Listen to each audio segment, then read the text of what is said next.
hariho Colonel Hwayi. Colonel Hwayi hariho uwitwa Adrien yararongoye Jama. Akazina k'amatazina bamwita Kolo.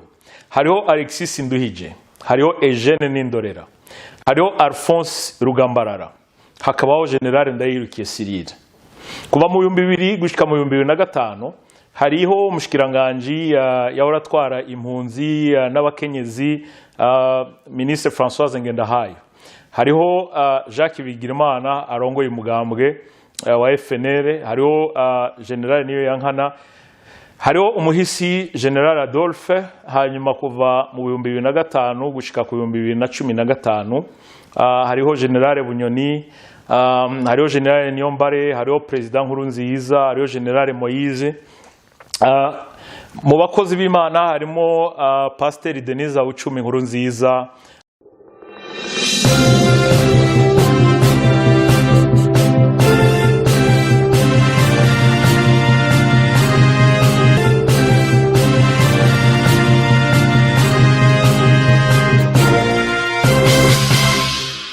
Ndabaramukije nshuti namwe bagenzi, turi kuri Gisha TV.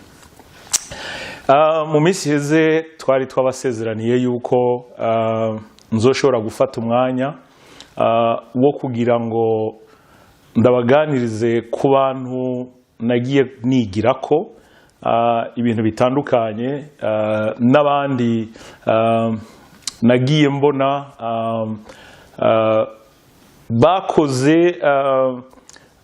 ibintu byashoboye guhindura amateka y'igihugu cyacu, canke ntuvuga mu rurimi rw'igifaransa bashoboye kwandika amashapitre. Ishatse kuvuga kwandika amashapitre, hari icyo bashoboye gukora mu gihugu cyacu. Kubera iki? Narasobanuye ikibazo dufise abantu muri rusange n'abarundi, kandi ni ikibazo cy'uko biratworohera kuvuga ibibi by'abandi gusumba ibyiza byabo. Biratworohera gusebya abandi, biratworohera kwita abandi ababi, kwita abandi abicanyi, kwitana amazina biroroshe gusumba yuko tuvuga ibyiza twabonye ku bantu canke tubaziko. Rero muri iyi myaka novuga ushobora gutangura nkavuga dufate nko kuva mu mwaka wa 1995 gushika uyu munsi, hari abantu twagiye duhura muri ubugingo nagiye ndabigira ko byinshi. Icantangaje canke umaze kuba mu Mana no kumenya uko Imana ikora n'ijambo ry'Imana, ntibintangaza kuko atana kimwe Imana ikora kubw'igihamana. Ikintu cyose Imana ikoze igikora hariho impamvu. Kubera iki mvuze ayo majambo? Ni kubera ko Imana yashoboye kumpuza n'abantu. Abo bantu bamwe bambera abagenzi, hari abo nshobora kwita abagenzi, hari n'abandi nshobora kwita bene wacu kuko ari abarundi nka jewe. Ariko abo bose icyo bahuriye ko mu nzira imwe canke iyindi nuko bose barabana b'u Burundi. Cyo ni cyambere. Ikindi kigira kabiri nuko mu nzira imwe canke iyindi buri muntu wese muri bo hari ico yashoboye gukora mu mateka y'u Burundi. Naravuze yuko nzotanga liste y'abo bantu, hanyuma nzashobore no kuronka umwanya wo kugenda mvuga umwe ico no banaramwigiye ko canke ico yaranganirije, kuko abo bose naronse umwanya wo kuganira nabo. Nuwo tutaganiriye byinshi narashoboye kwicara ahantu ndashobora kubona ibintu bikoreka, no kuvuga ibintu bikoreka, amateka y'igihugu cyacu akoreka. Rero icyatumye Imana impuza n'abo bantu okomasuma si byari bigoye, nabona mpura nabo gusa gutyo, ngenda ndabigira ko bagenda banyigisha, hari byinshi nabigiye ko, hari byinshi natahuye mu kubona uko bifata nuko bakora ibintu. Naravuze yuko abo bose nzovuga nzokwibanda ku byiza byabo, ibyiza nababoneyeko canke ibyo nabonye bakora bariko bahindura amateka y'igihugu cyacu, bariko bubaka amateka, bariko bubaka igihugu. Ikintu duteza kumenya nk'abarundi nuko twese hamwe abarundi atanumwe avuyemwo biroroshe yuko twitana amazina. biroroshe yuko tuvuga ububi bw'uyu canke bw'uriya, ariko navuze ntikibazo nuko bitugora kuvuga ibyiza by'abo bantu. Niyo mpamvu rero navuze ngo muri iki kiganiro nzokwita urugendo ruhire. Ico kiganiro kubera ko nzocita urugendo ruhire ni kubera ko kuri je gwari urugendo urumva kuva muri 1995 gushika n'uyu munsi, kandi urwo rugendo ntirurarangira, ndizere ko ruzobandanya. So urwo rugendo ni urugendo rwo kuba umurundi, rwo kuva ku myaka nari mfise ico gihe canke rwo kuva kuri uwo mwaka dushika kuri uyu mwaka n'indi myaka iri imbere, kandi ni urugendo no ku gihugu cacu, ni urugendo rw'amateka y'igihugu cacu n'abubatse n'abashoboye kubaka igihugu cacu. So niyo mpamvu rero urwo rugendo kuri jewe ari ngirakamaro gose, yuko mfatiye umwanya kugira ngo ngende nsobanura urwo rugendo n'abo bantu twashoboye kubana, twashoboye kuganira canke nashoboye kubona muri urwo rugendo. Kubera iki ivyo bintu numva yuko biri ngirakamaro kugira ngo bibe muri bimwe biri muri priorite za Gisha TV mbere y'umurongozi.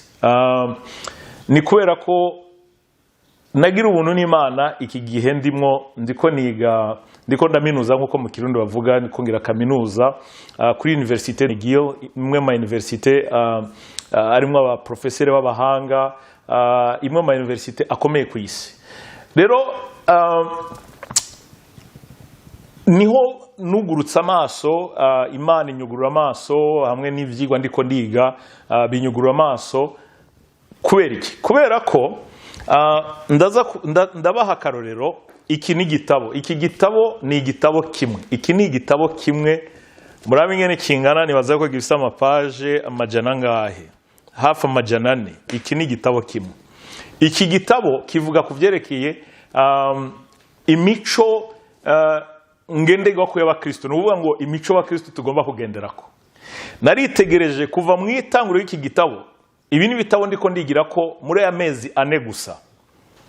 Hari ico nigiye ko mu mezi anaheze, n'ikindi nigiye ko mu yandi mezi, aho hariho n'ibindi vyigwa vyinshi, ariko narifashe gusa akariro kuri iki.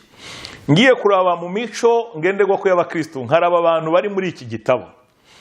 N'abagabo b'Imana, n'abapastori, n'abanyabwenge mu bijanye n'ijambo ry'Imana canke Bibiliya nkuko kenshi tuvyita, bagiye bagira amateka mu bihugu vyabo, mu Bwongereza, muri Canada, muri Amerika, mu Burayi, mu Busuwise, mu Budagi.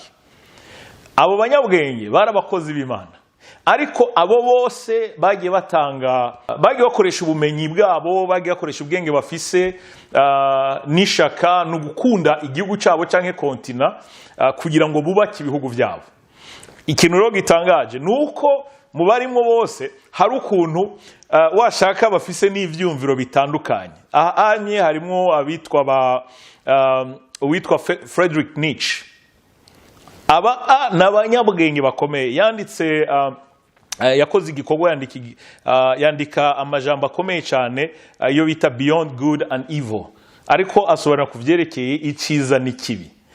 Mugabo nukuvuga ngo naho ivyo yabikora, hari abandi batavyumva nkuko yavyumva, ariko nicyabuza yuko cyane nicyabuje yuko abantu b'abahanga bagenda bakicara hasi bagafata abo bahinga bose ivyo bagiye bavuga, washaka ivyiza n'ivyo bakabishira hamwe kugira ngo abandi baze bashobore kuvyigirako. Hariho abitwa ba Aquinas, abo bose barimo muri iki gitabo.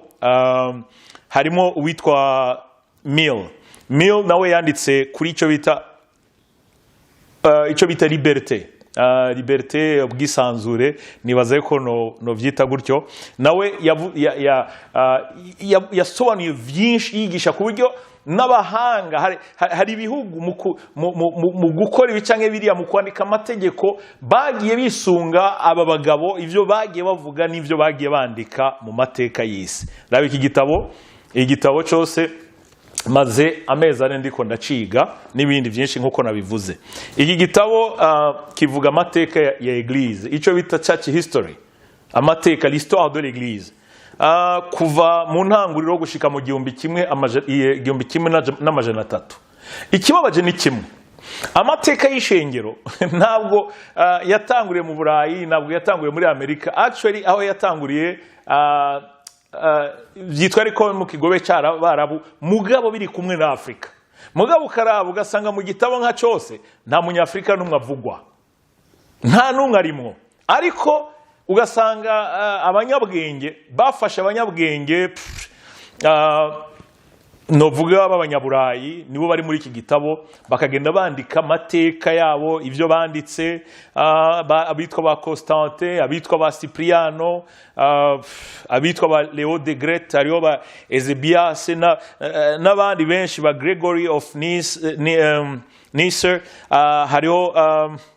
harimo ba John of Damascus, harimo n'abantu benshi abahinga benshi mu bijanye n'ijambo ry'Imana, bijanye n'umurimo w'Imana. Thomas Aquinas wagumagaruka kuko n'umuhanga, n'umwe mu bahanga thinker, banyabwenge, ba philosophe, abantu bari bafise banditse amateka, bandika ibintu byinshi, basobanura ibintu byinshi.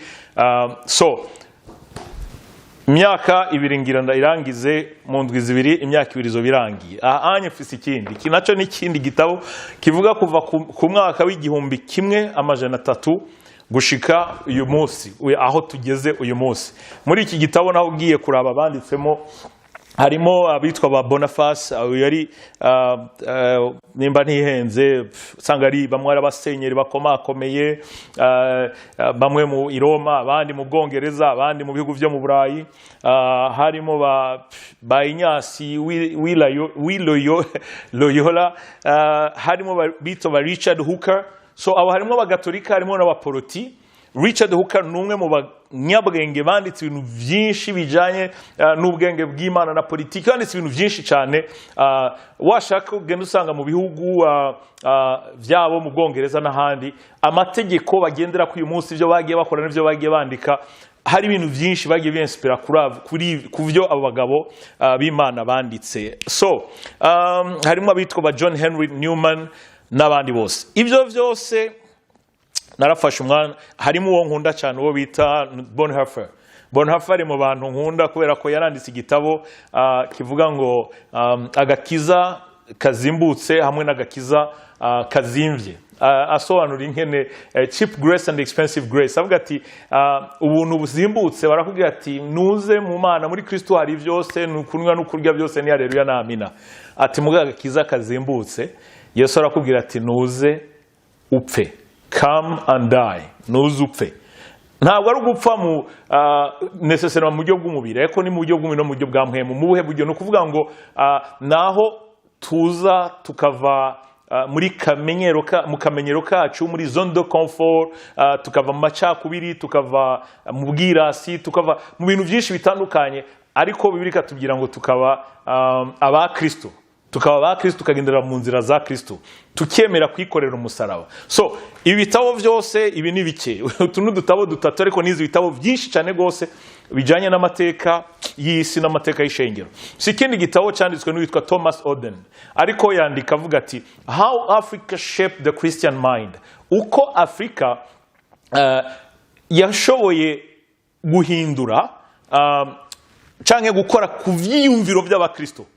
Noneho we ico yakoze yariko yandika kuva mu itanguriro, kuva ku ntumwa, kuva ku izuka rya Yesu.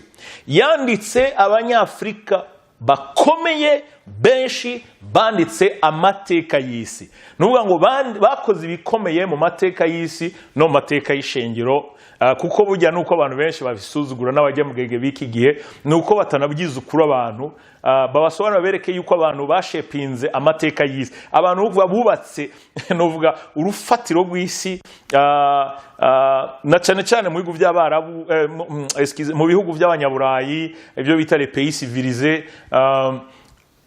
Benshi barabakozi b'Imana, benshi bari abantu n'abajya filozofe benshi mu mashuri twahora twiga, ba Plato, ba Socrate, ba Aristotle n'abandi, bariya bose mu nzira imwe cyangwa iyindi baranditse ibitabo, baravuga ku bijyanye n'Imana, n'ibijyanye n'isi, bijyanye n'ubuzima, ariko mu mashuri aho twagiye twiga ntibabitubwira. Kubera iki?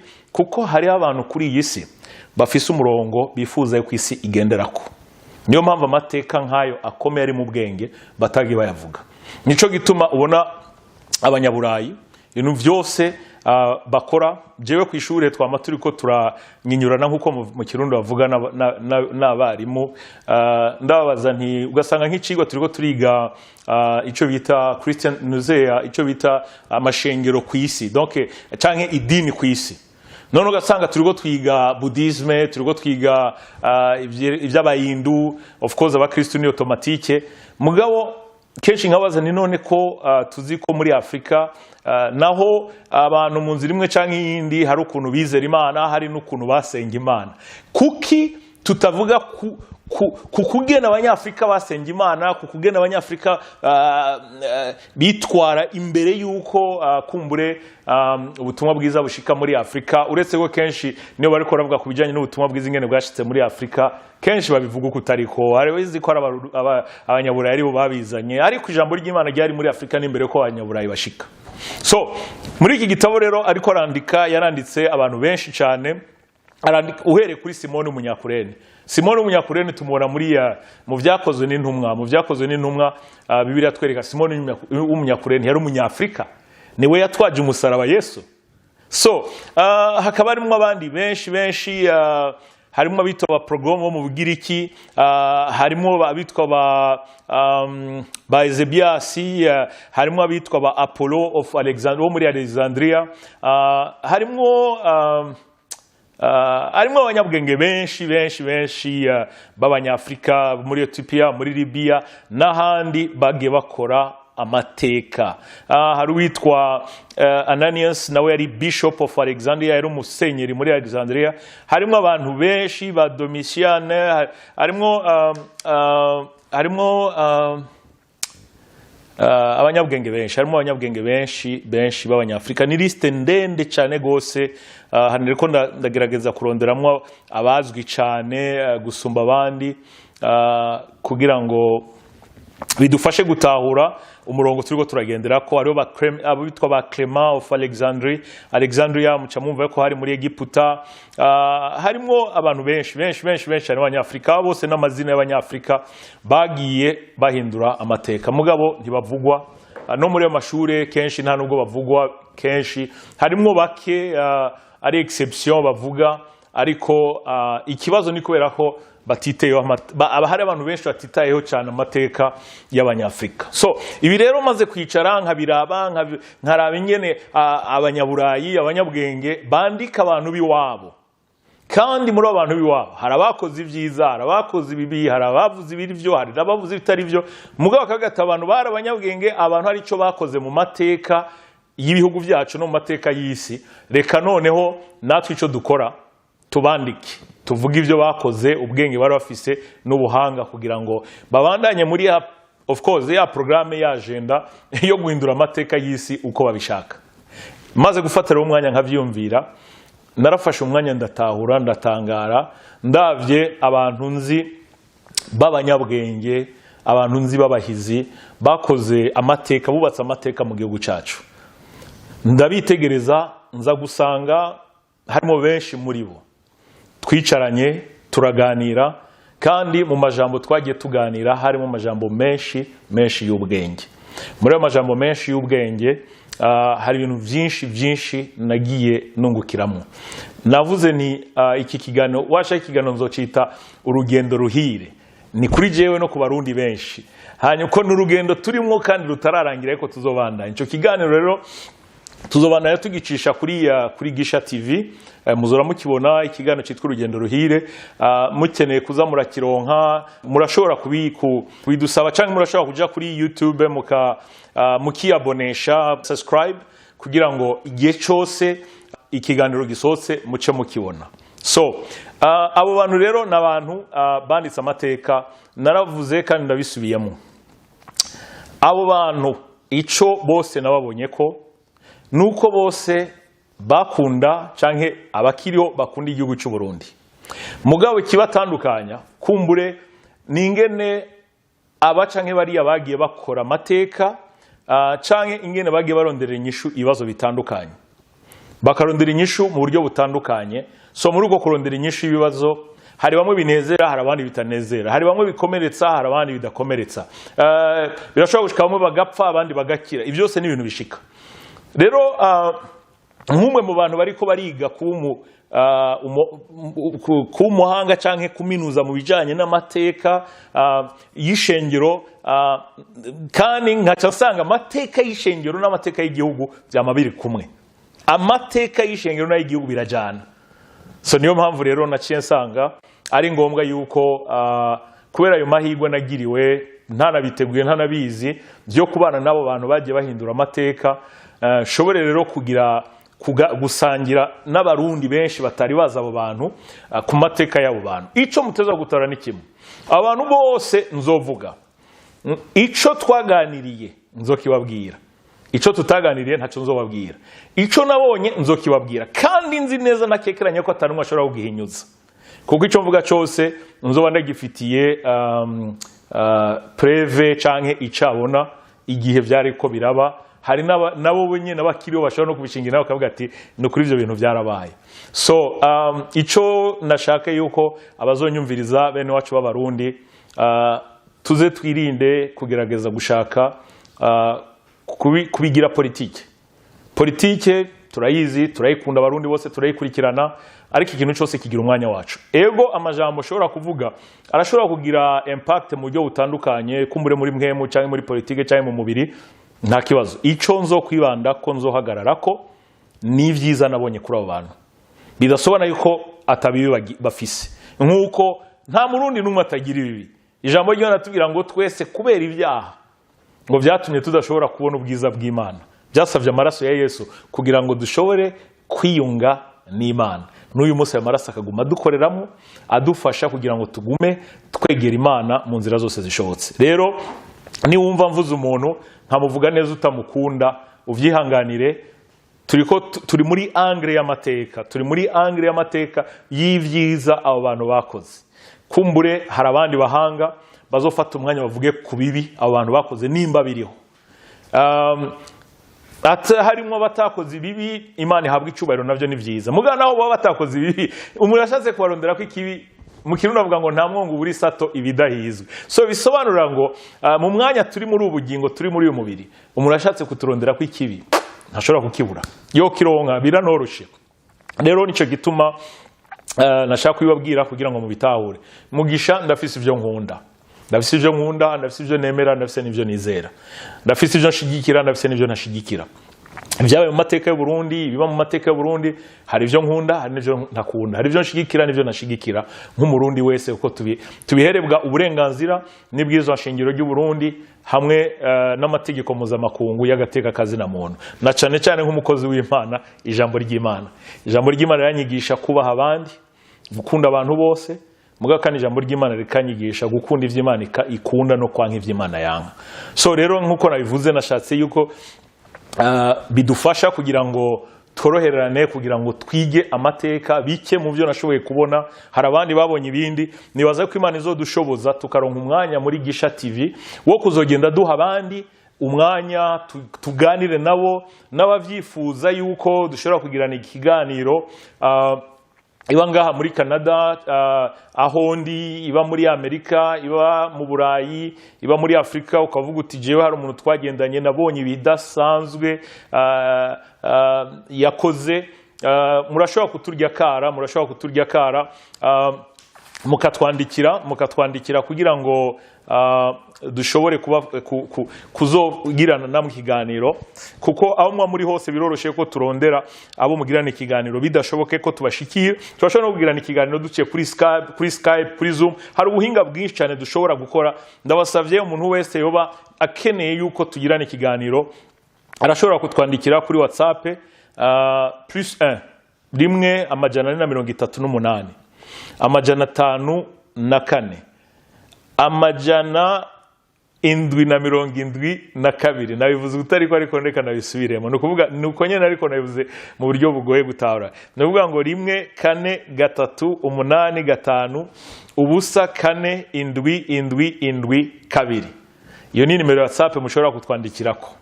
Hanyuma kuri email murashobora kutwandikira kuri ya Diamugi DIAMUGI 77@gmail.com, mukadusaba tukazogirana ikiganiro namwe. So mu kurangiza nagira nangize ndabahari mvuga liste y'abo bantu bahinduye amateka, bayahindura ndababona, bayahindura turi kumwe.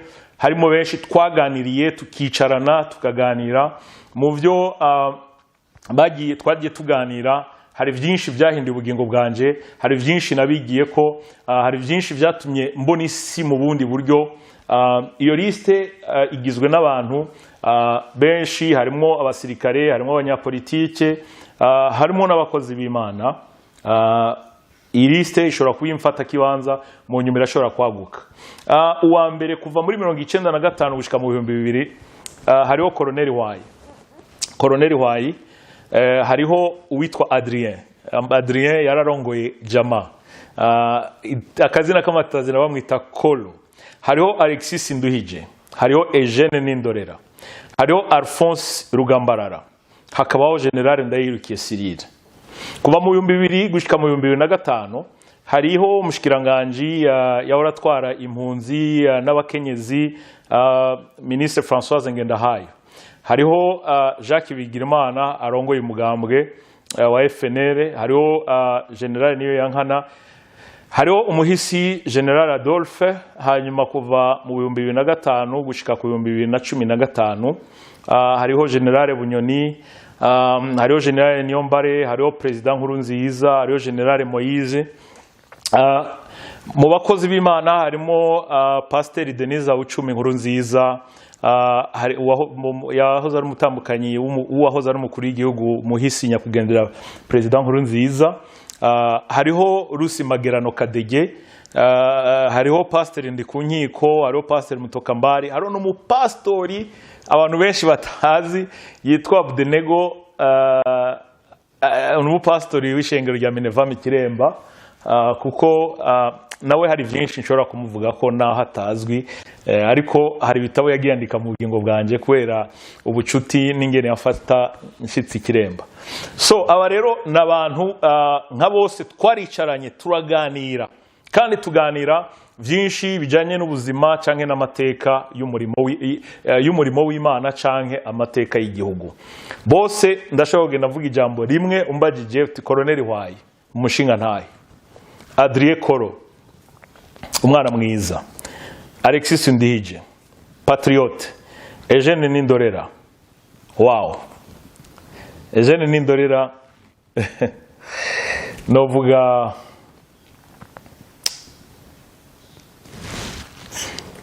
nabuze ijambo nokoresha kuri Eugene Nindorera. Reka mvuge nti umushinga ntahe, a man of principle, umushinga ntahe, ariko nzobidevelopa. Rugambarara, Alphonse Rugambarara patriote. General Ndayirukiye Cyril, General Ndayirukiye Cyril nawe novuga nti icyo ndamuzi ko n'ubushinga ntahe, muntu mwiza. Ministre Françoise Ngendahayo, Ministre Françoise Ngendahayo, umuvyeyi, umwana w'Imana. Jacques Bigirimana, Jacques Bigirimana ico yigitumye aragishikira. General Niyoyankana, General Niyoyankana nawe yanditse amateka igihe abarundi bariko baravanga inzego z'umutekano, Bernard Adolphe bari kumwe, hari amateka banditse navyo byagaragaza ubushinga ntahe. General Adolphe, navuze ko General Adolphe na Niyoyankana hari ikintu gikomeye tuzoganira basangiye bose kuko bubatse amateka. General Bunyoni novuga Cabwenge, General Niyombare novuga Mugwaneza, muradahindagurika. President Nkurunziza, President Nkurunziza guca bugufi, gukunda Imana. General Moise umushinga ntahe, mugabo adatame kwijambo.